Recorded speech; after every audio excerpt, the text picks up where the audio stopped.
went to get chicken and chips from KFC. Like, I'm even saying it again, chicken and chips. Like, is it not supposed to be chicken and chips? So I went in there and I'm like, I want chicken and chips. And then they're looking at me like, are you okay? They're like, I'm sorry, but we don't sell chips here. I'm like, chips? Like, the Igbo, should I say the Nigerian in me, man, I can't do that. And then I can't do that. And the speaker is responding me. I'm like, what's going on here?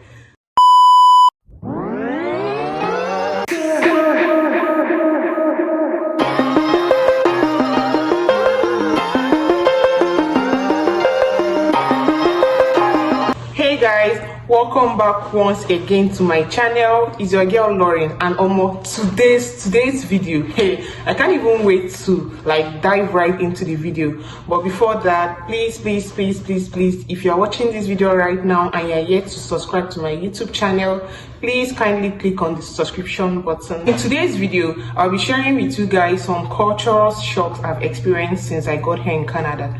Man, I have to share this one as my number one. Hey, so the professors here, they don't like the whole sir thing. They prefer it when you address them by their name. Like this particular one, like, is actually the most shocking for me, because considering where I come from, man, you can't try that. So I remember my first day in class. So I entered the class and then this man was there like trying to set up the projector and all, and I'm like, good morning sir, and then he's looking at me like, what's wrong with this girl? Like, are you okay? Are you normal? In my own head, I'm like, wait. At that point, he was like, no, you don't do that here. You don't call me sir, call me Mike. My name is Michael, but call me Mike. Hey? I said, okay. I think I still said, okay, sir. Subconsciously, the sir still entered the okay. Man. So that day in class, that was one of the first things he told us, like when he was addressing us, don't call me sir, my name is Michael, but I prefer it when you call me Mike. Yeah, and all of that. So they don't like the whole sir thing, or Mr. You can't even say Mr. Mike or all those kind of things. So you just call him by you just call them like by their name. So me, I was thinking like it was just maybe his own preference, what he liked and all of that. But then subsequent professors as well, they'll come to the class, they'll introduce themselves, they'll just call their name. They'll be like, don't call me Mr. This, don't call me sir, just call me by my name. And I'm like,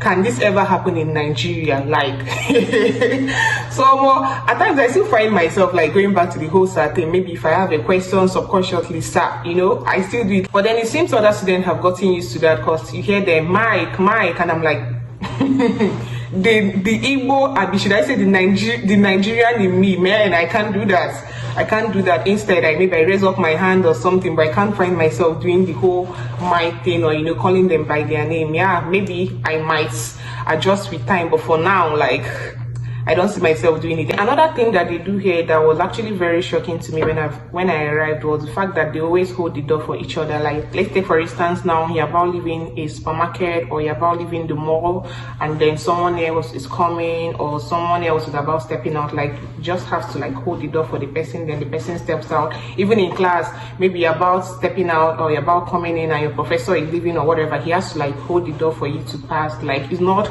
an age thing, you understand? It doesn't care. It doesn't matter if the person is old. You find old people, someone younger is trying to like pass, and then you've already passed or something, they hold the door for you to pass. Like, it's just like something really common here that they do, and I think that's actually very sweet. Another thing that they do here, this particular one, I don't even like it, not even that much. I don't like this particular one at all. Like, everybody here is just into mind your business. Nobody cares what the next person is doing. Like, nobody gives shit about anybody here. Everybody, like, they're just into mind your business. Like, in my apartment here, I don't even know who my next door neighbor is. Like, it's that bad.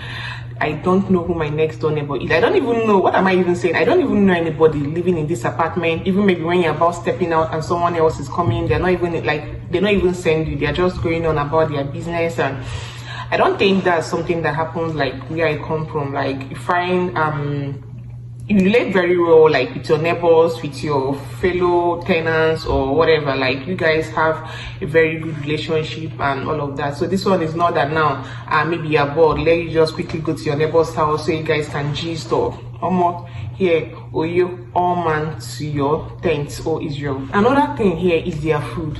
Like, I don't think these people put pepper in their food at all. Like, I'm not even the pepper type. Back then in Nigeria, in my family, like, they all know I don't like pepper. A food that everyone will be complaining, there's no pepper in this food. To me, the food is already pepperish. So for me to be complaining about pepper right now, know that the pepper thing is actually serious. I don't think these people put pepper in their food. Because you tell them, make the food like spicy, because yeah, that's what they call like a pepperish food or whatever. If you want your food to be pepperish, you tell them you want it spicy. My dear, you tell these people you want it very, very spicy, yet even want, like, you won't even feel any pepper or anything in the food. Like, man. Another thing that was quite surprising to me was like some terminologies. Okay, let me give this instant first.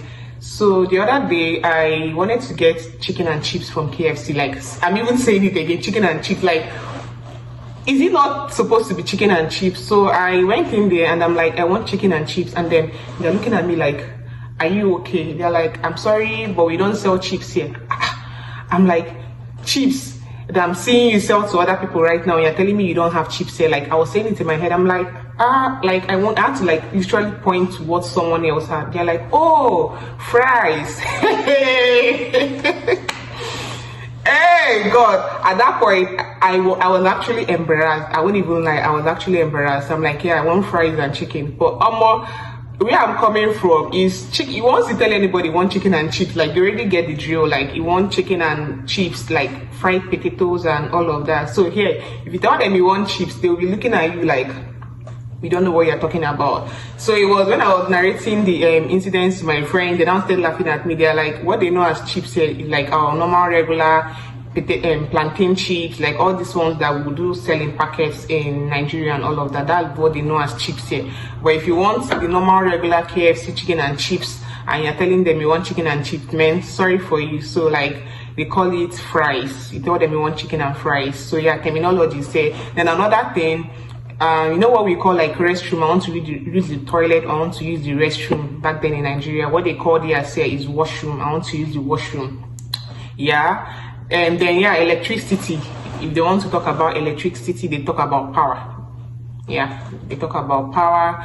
Then what you all know as nylon, they know it as plastic. We have to say plastic bag. If you say nylon here, they'll be looking at you like, what this one saying?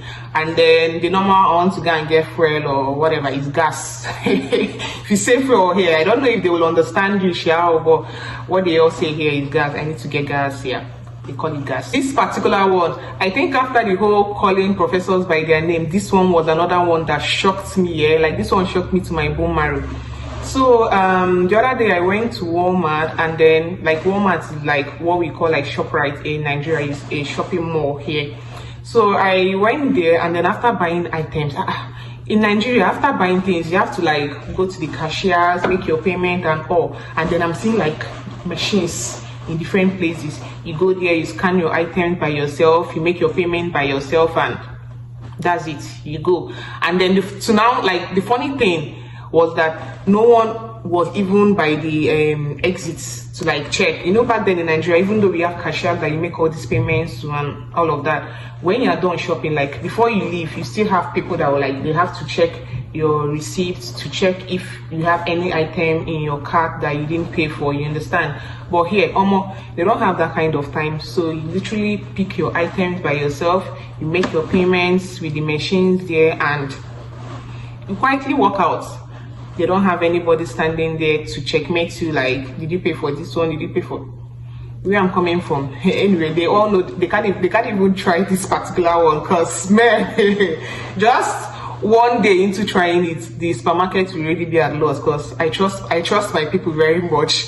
So yeah, that's something they do here that was actually like really. And the funny thing is that everybody pay. Like, you see everybody, they make payment. They don't do because nobody is here to checkmate me. Let me not pay for this one. You see everybody, like, if you see a system that works, you actually know everybody. They just pay for their things and quietly leave, and that's it. Another one here is like the way they take pets. Like, they take their pets just like human beings. Like, they value their pets very, very well. Yeah, I equally love animals. Let me not say animals, I just love dogs, please.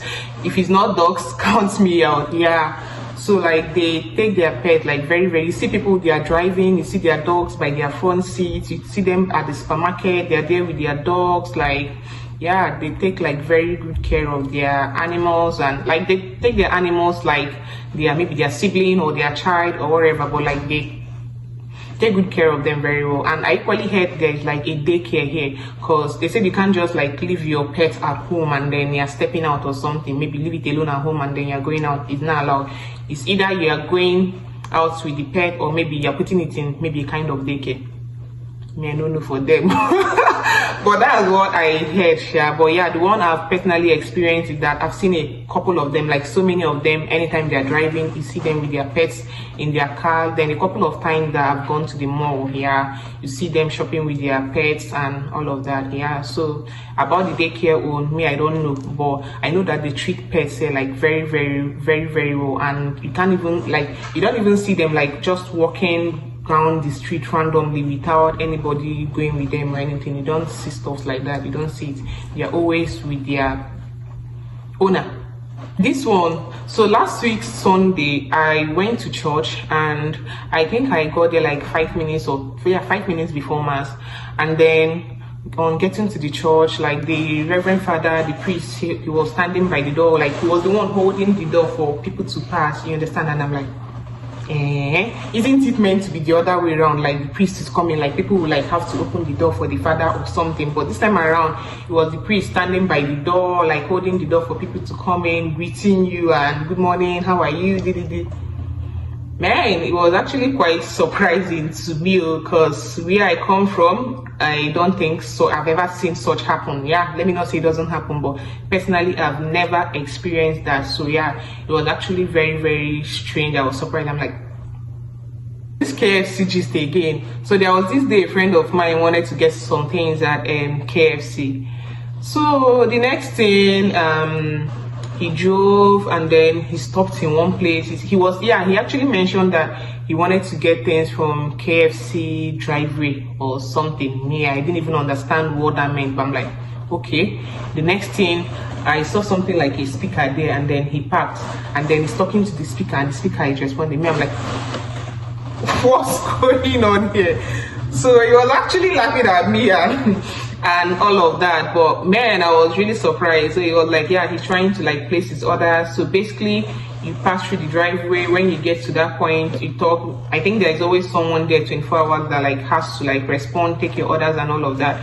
So once you're done placing your order, before you get to the other exit part of it, you're already with your orders at that place. So they just hand over your whatever items you place for, like they hand over what you place orders for, and then you make payments with your card and all of that. Yeah. And another thing, I think this should be my last point, should be like how good their roads are. Like the roads here are so good, and they also keep to like traffic rules very, very well. They regard traffic rules. This one is not that our police is not here or MOT is not here, let me quickly pass on this. Whether there is anyone there or not, whether they are the only car there, it doesn't matter if the road is like very, very free. Like they obey traffic rules a whole lot. Like they obey it a whole lot. At times I'm like, but this is weekend, but the road is free now, not like any car is coming from here, you can just pass. But man, they don't do that here. Like they keep to traffic rules very, very, very well. And I think that's something really, really impressive, because in Nigeria,